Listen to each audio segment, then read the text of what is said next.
tabiatı insaniyede çok sukut etmeler de var. Çok korkunç. Hayvanın altına ben mi söylüyorum? Kur'an kel enhami belhum atal diyor. Yuhi ba'duhum ila ba'din zuhrufel kavli gurura. Şeytanla taatide bulunuyor, alışveriş. O onlara fiskos yapıyor halk ifadesiyle, o da ona fiskos yapıyor. Bazen o ölçüde sukut edebiliyor insan. Onun için büyük gönül insanı, kalp insanı, hayvaniyetten çıkmayı, cismaniyete bırakmayı, kalp ve ruhun dereceyi hayatında seyahat yapmayı talim eden Mevlana. Şimdikiler folkloruyla müteselli. Bazen melekler bizim incelik ve nezaketimize, nezahetimize imrenirler. Bazen de şeytanlar kabalık ve küstahlığımızdan tiksinti duyarlar. Bu kadar şairane ifadeyle لَقَدْ خَلَقْنَا الْاِنْسَانَ ف۪ي اَحْسَنِ تَقْو۪يمٍ ثُمَّ رَدَدْنَاهُ اَسْفَلَ سَافِل۪ينَ. Hakikati zannediyorum daha güzel ifade edilemezdi. Ama urve-i vuska tutup âlâ-i illiyeni kemalata yükseleceğiniz şey illellezîne âmenû ve amilussâlihât. Yürekten izan ölçüsünde, riyazi katiyetin çok üstünde. 2 kere 2 4 eder, şüpheli bu.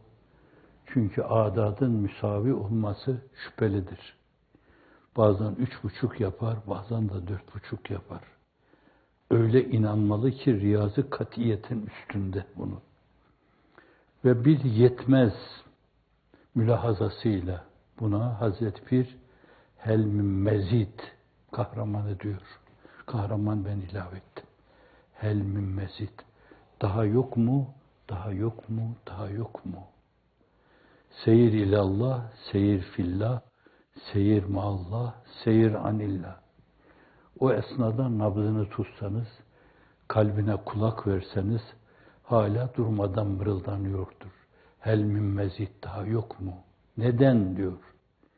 Ona ulaştıktan, onda fani olduktan, sonra misyonunu hatırlayarak bir yönüyle, yine halkın içine dönme, Efendimiz'in Miraç'tan dönüşü gibi dönmeye muvaffak olduğu zaman bile namütenahi istikametinde seyr-ü seyahat namütenahidir, bitmez. Zira künhü bari nakabili idraktır. Ondan dolayı zatı açısından ona esas mevcudu meçhul demiş ehli tahkik. Esmasıyla malum, benim sözüm değil, onların. Sıfatlarıyla muhat, benim sözüm değil. Zatıyla mevcudu meçhul, meçhul değil, ihate edilmez. Nakabili idrak. Onun için oraya sınır kor sahibi şeriat. Zata geldiği zaman tevakkuf. Asarını, efalini düşünün. Enfüste, tedebbüre, tezekküre, teemmüle dalabildiğiniz kadar dalın. Mercan adalarına dalıyor gibi. Her dalışta yeni yeni şeyler elde edeceksiniz. Marifet adına. Fakat mesele zat-ı üluhiyete gelince haşa ve kella nedir cevabını akla getirecek, kimdir cevabını akla getirecek? Bir şairin dediği gibi o tabiri kullanmıyorum. Ne diye tabirini akla getirecek? Şeylerden tevakkü adına hemen bir yönüyle fikri, zihni oraya surlar oluşturmak suretiyle sen la tudrikul absar ve huve yudrikul absar ve huvel latiful habirsin demeli. Edep temkini içinde olduğu yere ayağını basmalı. Sadece o mevzuda öbür tarafta ne kadar kendini ifade buyuracaksa o kadarına kanaat ederek durduğu yerde durmalı. Bu maliye ait meseleyi ifade etmede kelimelerin yetmediğinin farkındayım ben de. Yetmeyen kelimelerle bazı şeyler ifade edilince, terminolojiye de vakıf olmayan insanlar meseleleri sağa sola diyorlar da benim gördüğüm şimdi çok sağa çekilmiyor, hep sola çekiliyor. Arkaya çekiliyor, alta çekiliyor. Böyle sağa çekecek insaflı bir adam çıkmıyor. Nedense bilemiyoruz. Herhalde Cenab-ı Hak bu dönemin insanlarını öyle yaptı ki her şey bu dönemde sola doğru çekiliyor. Şeytanın sola doğru çekmesine karşı insanlar teyakkuza geçsinler. Çünkü yuhi ba'duhum ila ba'din zuhrufel kavlu gurura. Bazılarını aldatacak şeyler, mesajlar, sinyaller veriyorlar. Bazen insanlar şeytanlara mesaj gönderiyorlar. Bazen de onlar onlara yapıyorlar. Kalpte Cenab-ı Hakk'ın tecelligâh-ı sübhanesi olan önemli o latife-i Rabbaniye'nin yanı başında lümme-i şeytaniye var. Orada şeytanın gez göz ve arpacığı karşısında tek hedef. Sürekli vesvese oklarını oraya saplıyor. Ve insan hiç farkına varmadan onun güdümüne girebiliyor. Çağımızda bu biraz daha fazlaca. Onun için böyle apan sapan uydurma kelime.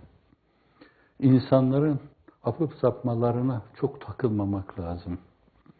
Bir kere çağ süfyaniyet çağı olması itibariyle herkes yani taylasanıyla takılan da olabilir, cübbesiyle takılan da olabilir, takkesiyle takılan da olabilir, başı açık takılan da olabilir, takılan da olabilir, takılan da.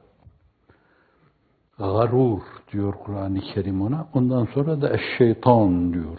Garur dedikten sonra çok fena, yavuz, aldatan, mübalağa kipi, çok kelmeci, çok elenseci birisi.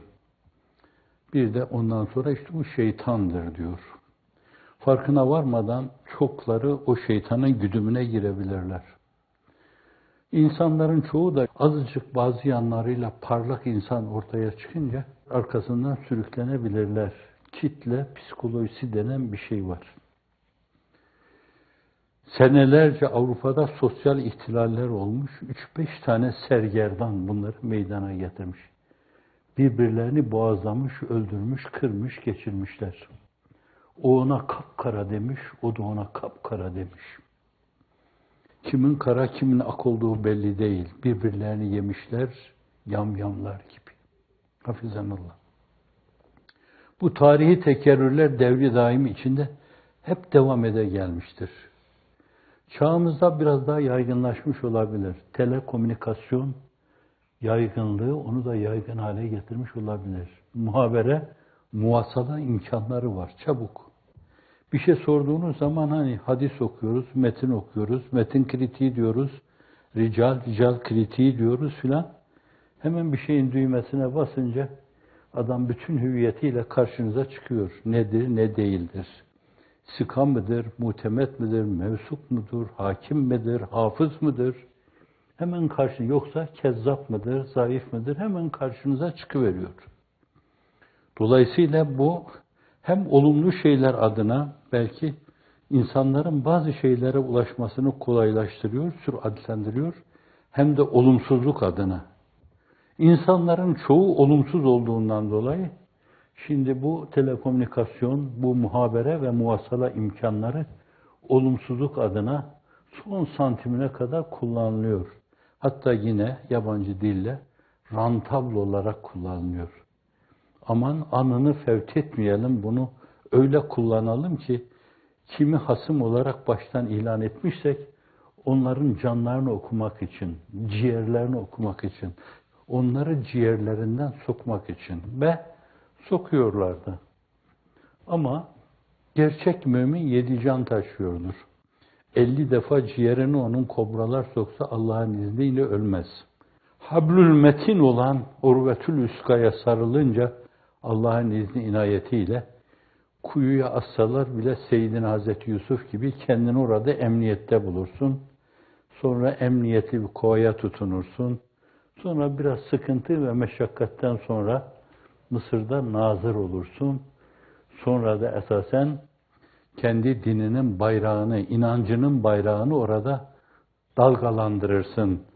Şehbal açar, namı celili ilahi. Onun vasıtasıyla.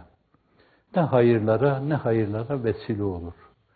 Bu açıdan da yaramaz mülazalar, yaramaz düşüncelere karşı batılı haddinden fazla tasvir, safi zihinleri idlaldir. Onları çok büyütmemek lazım. Kullun ya'melu ala şakileti. Herkes karakterinin gereğini sergiler. Yalancı yalan söyler. Tahrifçi tahrif yapar. Tayirci tayir yapar. İfadeleri ve beyanları değiştiren, siyakından sipakından koparan, kesen, biçen, yeniden şekillendiren karakterler her zaman olmuştur. Velid sözden anlayan birisiydi. Hazreti Halid'in babası. Oğlu Velid vardı. Onu da zincire vurmuştu. Din düşmanlığı öyleydi bir yönüyle.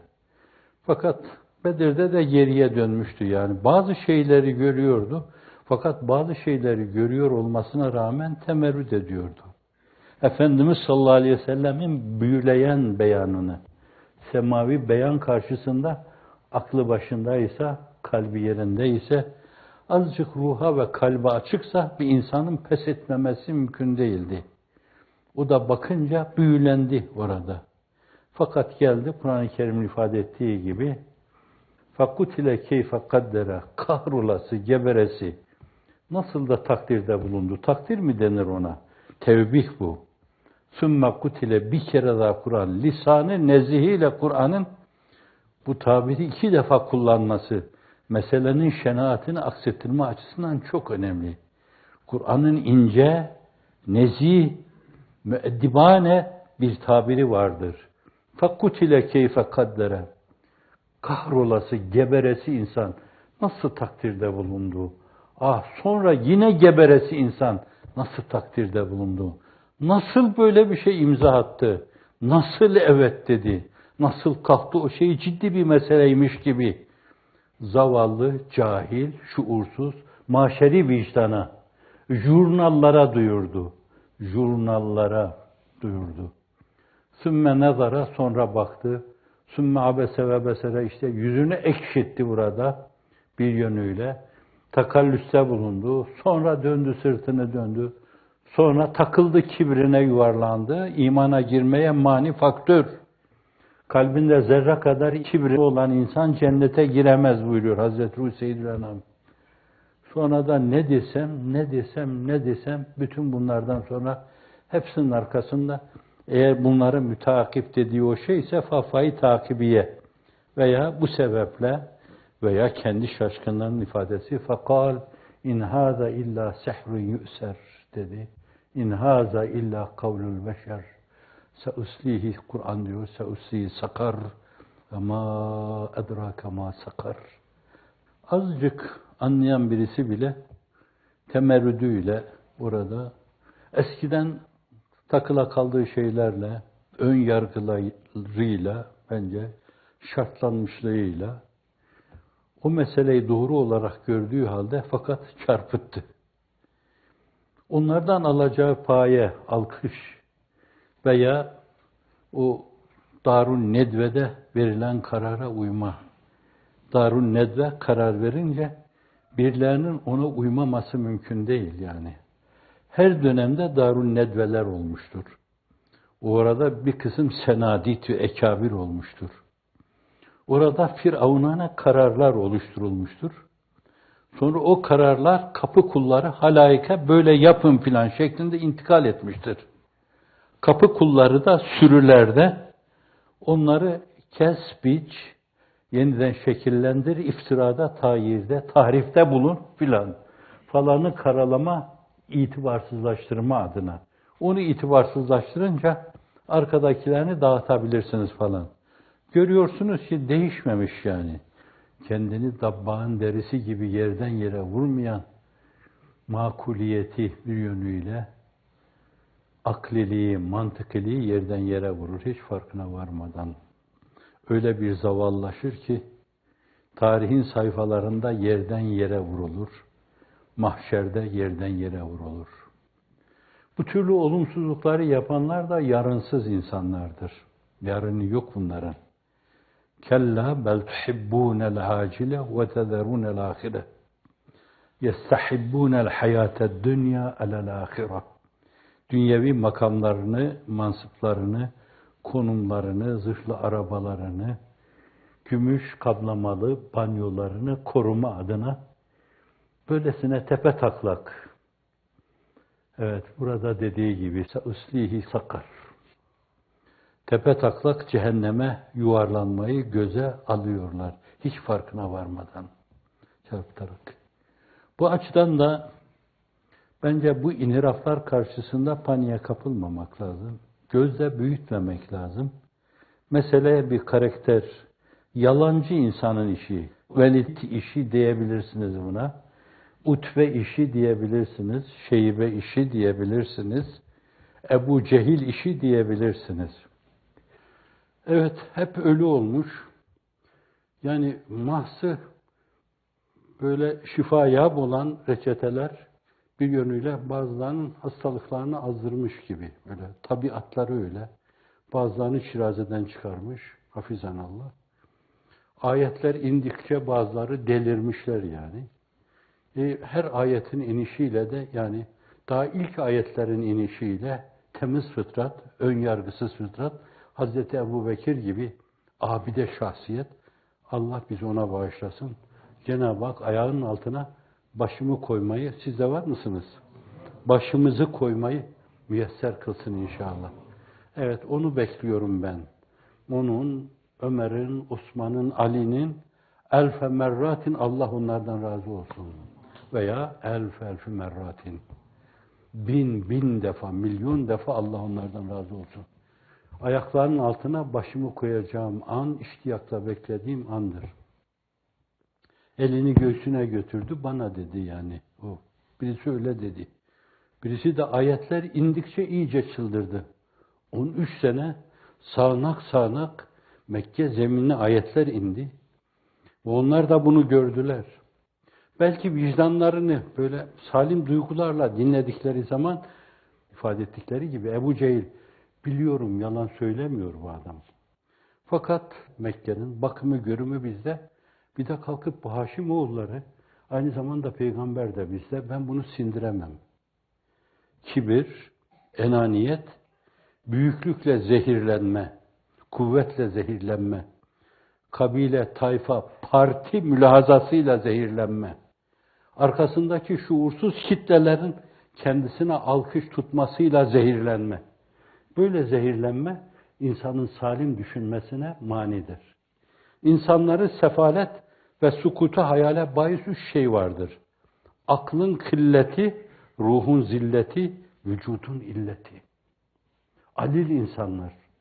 Mantıkları, muhakemeleri yok bunların. Dolayısıyla o kameri müniri gördüğü halde, halesiyle beraber gördüğü halde. Fakat inen her ayet sağanak onun küfrünü artırdı. وَلَا يَزِدُ الظَّالِم۪ينَ اِلَّا خَسَارًا İlla küfrehum. Küfrünü artırdı. O küfürlü öldü. Bedir'e öyle geldi. Kadınlara raks ettirdi. Er-Risale ve Çağrı'da gördüğünüz gibi raks ettirerek geldi. Medine'de onların işi bitiktir dendi. Kimin işinin bitik olduğunu Allah gösterecekti. İşleri orada bitti. Sinesinden yediği bir mızrakla Kalibi Bedre yuvarlandı. Allah Resulü hel vecettum ma vaade rabbukum hakka buyurdu. Biz Allah'ın vaad ettiğini bulduk. Siz de Allah'ın vaad ettiğini buldunuz mu dedi. Birileri için o rahmet yağmurları, sağanakları adeta onları çıldırtıyor, şirazeden çıkarıyor. Yüzü suyu hürmetine insanlığın yaratıldığı, insanlığın ihtihar tablosu. Hani bazıları takılıyorlar. Ona da yani levlâke lemâ halaktul eflâk. Bizim Türkçe'de daha ziyade hocalar levlâke tekrar ederler. Araplar levlâke lemâ halaktul eflâk derler. Şimdi Kıtmir bu türlü şeyleri söylerken hep hadis diye rivayet edilen demişimdir. Fakat hadis diye rivayet edileni kesince orada levlâke lemâ halaktul eflâk. Mevzu bir şeye baksana cahil herif, hadis diyor falan. Evet, bir de böyle yani bu kesme biçmenin kerameti veya ihaneti. Evet. Yüzü suyu hürmetine kainatın yaratıldığı, Üstad Necip Fazıl yazdığı kitaba Efendimiz'le alakalı o ki o yüzden varız dedi. O ki o yüzden varız dedi. Tenkit edilecek birisi varsa onu tenkit etmek lazım. Evet. Şimdi birilerine ait sözleri söylerken makul bir mahmile bağlayarak söyleme adeti kıtmirane. Birinin bir sözünü naklediyor, makul bir mahmile bağlıyorsun. İhtimal. Kim yani? Diyelim Muhiddin İbni Arabi. Gördüğünüz gibi yani fütuhatı da okuyoruz. İmam Rabbani'nin mektubatını da okumuştuk daha evvel Allah'ın izniyle. Netaici kendim baktım böyle. Onlara baksalar yani sorgulanacak şeyler var onlarda. Efendim İsmail Hakkı Bürsevi Hazretleri Cenab-ı Hak bana şöyle dedi diyor yani. Siz de onu naklediyorsunuz, bana şöyle dedi diyor. Hazreti Bayezid ve Hazret diyor yani herkes. Menkıbelere o koca kutbiyeti, gavsiyeti ile geçmiş, kutbiyet ve gavsiyet destanları ile yad ediliyor. Cenab-ı Hak bana dedi ki, ya Bayezid, çok ibadet yapmakla maksadın Cenab-ı Hakk'a kavuşmaksa, Cenab-ı Hakk'ın hazineleri ibadetle doludur. Ona kavuşmayı düşünüyorsan, amelin kendini küçük gör, amelinde ihlaslı ol, dedi diyor. Sorgulasınlar onu. Cenab-ı Hak bana şöyle dedi diyen İsmail Hakkı Hazretleri netaicinde, Ruhul Beyanında sorgulasınlar. Daha nicelerinde. Cin mevzuunda çok kafaları karıştıracak beyanda bulunan İbn-i Aşur'u sorgulasınlar. Önemli bir müfessir. Ve bir heyetin tefsir yazmasında çok başvurduğu bir şey. O tefsiri de bir Ramazan münasebetiyle gözden geçirdik. Orada da kafaya takılan 100 tane şey vardı. Ama bir heyet, o heyetin hatırına ben bir tanesini bile dinlendirmedim yani. Hele ilk baskısında fuhşu, parayla zina yapmayı tecviz eder mahiyette bir türlü nikahı tecviz eden, kendine ilahiyatçı diyen bir insanın mütalasını bile dile dolamadım. Çünkü o terbiyesizliği onlar yapabilirler. Fakat ben terbiyesizliğe karşı kapılarımı da, panjurlarını da sonuna kadar kapadım. Kapıların arkasına da sürgü vurdum. Terbiyesizliği bir alanda biri yapacaksa nasıl olsa yapılıyor, onlar yapsınlar. Ben terbiye dairesi içinde kalmalıyım. Dedim, bir şey demedim. Ha onlar anlamadılar bunu. İnsanlarsa bir gün anlarlar. Hala insanlıklarını yitirmemişlerse bir gün anlarlar. Onlar içinde denecek o kadar çok şey var ki neye göre? 30 tane tefsiri beraber müteala ettik mi etmedik mi? 30 tane tefsir hadis kitabıyla Müslim-i Şerif'i müteala ediyor muyuz, etmiyor muyuz? Bilmem ne kadar şerhle Buhari'yi gözden geçirdik mi, geçirmedik mi? Evet zannediyorum alanın mütehassısları, profesörleri Kütüb-ü Sitte'yi okumamıştır. Benim terbiyem müsait olsa Kütüb-ü Sitte'yi okumayan abe cahil sana hadisçi denmez ki. Sana ancak uydurma bir ismi tezkirle diyeyim. Hüdeysçi denir. Zavallı, hadisçikki filan. Telaffuz edilemiyor. Zavallı. Bence zavallıysa bunlar, kendi yaptıkları şeyin mahcubiyetini varıp kendileri yaşasınlar. Şimdi Kıtmir diyor ki, bir sermest aşk olan birisi, sermesti cami aşk olan birisi, bunlardan birisi de Mevlana Cami. Yeki hahi, yeki khani, yeki cuyi, yeki bini, yeki dan. Sorgulanır bunlarda. Her şey elinin tersiyle git. Biri diyor ki, ey saki aşkın oduna, büyük, kutup sayılabilen büyüklerden, Piri Küfrevi Hazretlerinin serkar halifelerinden bir tanesiyim.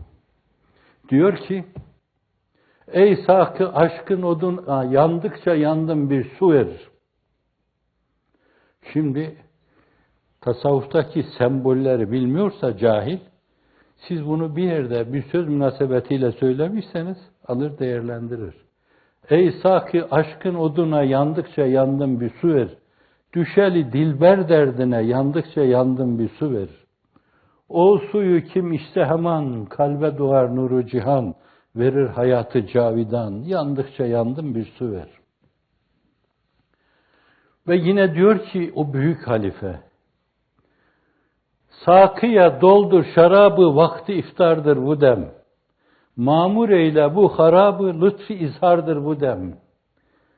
Allah Allah, adam meyhaneci, baksana bu filan derler yani. Sakıya doldur şarabı, birinin sözünü naklediyorsun. Sermesti camı aşk olan. Saki tasavvuf ifadesinde nedir yani? O mürşid-i kamil. Şarap nedir? Aşk, aşka hakiki. İştiyakü likaullah diyor. Vakti iftar nedir? Bir vuslatanı yakalamış. Bir anı seyyale ki binlerce seneye muadil geliyor. O mülaza içinde bir şeyi seslendiriyor. Sakiye doldur şarabı, vakti iftardır bu dem. Mamur eyle bu harabı, lütfi ishardır bu dem diyor. Ve yine mecazi aşk mahiyetinde söylüyor. Ama sembol bunlar. Diyor ki, dilberi gülberk isterim. Nüshalara geçen gülber diyor. Gülberk yanak demek. Dilberi gülberk isterim. Ruhları ahmer olmalı. Bir güzel isterim ki yanakları kıpkırmızı olmalı. Büyük kutup 90 yaşında söylüyor bunu. Dilber insanın iftihar tablosu kastediyor. Sembolden haberi yok. Teşbihten anlamıyor cahil. Siz onun sözünü naklediyorsunuz orada. Dilberi gülberk isterim, ruhları ahmer olmalı. Fatih-i Hayber isterim, yanında kamber olmalı. Sehni sinesi nur ola, cimi cemali hur ola, güneş gibi fahur ola, öyle bir dilber isterim. Derdi, davası Hazreti Ruhu Seyyidül Enam. Sermesti cami aşk olmuş, kendinden geçmiş. İnsanlığın iftihar tablosunun güzellikleri karşısından bayılmış. Ve duygularını ifade etme adına sembollere başvuruyor, teşbihlere başvuruyor, istarelere başvuruyor. Teşbih biliyorlar mı, istare biliyorlar mı bilmiyorum. Dolayısıyla baksana adam ne dedi diyor. Nesimi bir şey söylüyor. Bu Nesimi, maktul olan Nesimi midir, başka Nesimi mi? Piri Küfrevi'nin halifelerinden de bir tane Nesimi vardır. O da son mısraları şudur yani. Baştaki mısra, öndeki mısralarından birisi şu. Bana haktan nida geldi. Gel ey aşık ki mahremsin. Bura mahrem makamıdır. Seni ehli vefa gördüm. Evet. Diyor. Onun sözünü naklediyorsun. Ona ait bir şey. Fakat üstünden, altından koparıp meseleyi, baksana kendisine haktan nida gelmiş. Biraz evvel bahsettim. Kendilerine haktan nida gelenler açıktan açığa söylüyorlar. Biz o kapının kıtmiri bile olamayız, kendimi 100 defa, 1000 defa ifade ettim. Evet. Gel ey aşık ki mahremsin, bura mahrem makamıdır, seni ehli vefa gördüm. Nesim-i sakı lütfundan bugün mesti tecelladır, beni mesteyleyen daim o meyden Mustafa gördüm. Bir kadeh şarap içtim ki, onun için de Hz. Muhammed Mustafa'yı gördüm diyor. O semboller, o teşbihler, o istiareler, nadanlar eder sohbeti nadanla telezzüz, divanelerin hemdemi divane gerektir. Evet. Nadanla sohbet zordur bilene, nadan söyler ne gelirse diline. Sohbeti banadan, alameti nadanist. Sadi Gülistan'ında diyor. Cahiliyle etme ülfet, aklının miktarı yok. Sırtı çullu, kendi merkep, boynunun yuları yok. Onlara demiyorum. Başkalarına diyorum ben bunu. Ama birisi öfkelenmiş, öfkesini alamıyor böyle, belki bunları söylüyor. Bırak. فَذَرْنِي وَمَنْ يُكَذِّبُ بِهَذَا الْحَدِيثِ. Efendimiz'e buyurduğu, Cenab-ı Hakk'ın buyurduğu gibi her şeyi Cenab-ı Hakk'a havale et. Allahümme aleyke bihim. Euzu billahi min haulâi kullihim ecmaîn. Allahümme aleyke bi haulâi kullihim ecmaîn. Allahümme aleyke bi haulâi kullihim ecmaîn. Allahümme aleyke bi haulâi kullihim ecmaîn. Ya Rabbel alemin. Böyle çarpıtmalar ama zannediyorum uyanık maşeri vicdan bunların hepsinin mahiyeti nedir? Bunları görecek, değerlendirecek ve değişik kanallarla, yollarla topluma, maşeri vicdana ulaştıracak. Herkes neyin ne olduğunu görecek. Birileri iftira, tezvir, tahrif, tayir karalamalarıyla tarihin sayfalarına kapkara mevzular olarak intikal ederken esasen siz de onlar tarafından yad-ı cemil olarak yad edileceksiniz. Çok yadırgamayın. Hazreti Nuh'a sahir demişler, kahin demişler, büyücü demişler. Hazreti Hud'a başka bir şey demişler, Hazreti Salih'e başka bir şey demişler. Hazreti Musa'ya başka bir şey demişler. Efendimiz'e demedik şey bırakmamışlar. Demedik şey bırakmamışlar. Demek ki yani bu yolda yürüyenlerin kaderi böyle. Onun için mihneti kendine zevk etmektir alemde hüner. Şadu gamı felek böyle gelmiş, böyle gider. Zuhura gelir neyse hükmü kader. Hakka tefvizu umur et, ne elem çek, ne keder. Bu son ikilik şeyler de enderuni vasıfa ait. Keşke onların da enderuni vasıf kadar izanları olsaydı. Yazık ettiler. Ben hakkımı helal ediyorum. Öbür tarafa mahsus olanı da. Fakat incittikleri bir maşeri vicdan varsa onları da ben helal ettim demek benim küstahlığıma verilir. Abi terbiyesiz sen kimsin ki böyle halka diş gösteren, salya atan insanlara hakkımı helal ettim diyorsun derler, yakamdan tutarlar. Isırma başkalarının karakteriymiş, salya atmak başkalarının karakteriymiş, karalamak başkalarının kes, biç, yapıştır, tahrif et, tayir et. Bırakın onları, mahşeri vicdan yaptıkları şeyleri, çamurları onların yüzüne er geç çarpacak. Onlar da ettikleri şeylerin nedametiyle iki büklüm olacak ve acındırıcı bir bakışla sizin gözlerinizin içine bakacaklar. Bugün olmasa yarın ve yarınlar yarını sayılan ya müthiş veya da muazzam bir yarın. Bir yarın var ki hem çok müthiş hem de çok muazzam. O muazzama talip olanlar bence bugünün müthiş hadiselerine göğüs germeli. Sa'asbiru hatta ya'leme sabru enni asbaru ala aşedde mines sabri. Sabırdan daha şiddetlisine sabredeceğimi, sabır anlayacağı ana kadar dişimi sıkıp sabredeceğim. Hazreti Ali. Evet. Allah alınıp satılmadan, peylenmeden muhafaza buyursun. Evet. Ben fiyat falan diyemem. Bizim sevdamız esasen gözümüzün nuru. Aşk-ı iştiyak içinde beklediğimiz tek şey Cenab-ı Hakk'ın teveccühü. Hazreti Ruhu Seyyidül Enam'ın da bunlarda bizdendi demesi. Bir iddia yok. Defaatla siz şahitsiniz. 100 defa demiş miyimdir yani?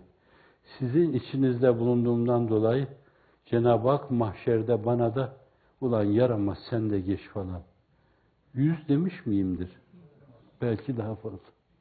Evet, kendimize hep böyle baktık ve bunları başkalarının yaptığı gibi bir estağfurullah yatırımı için de değil, inandığım için yaptım.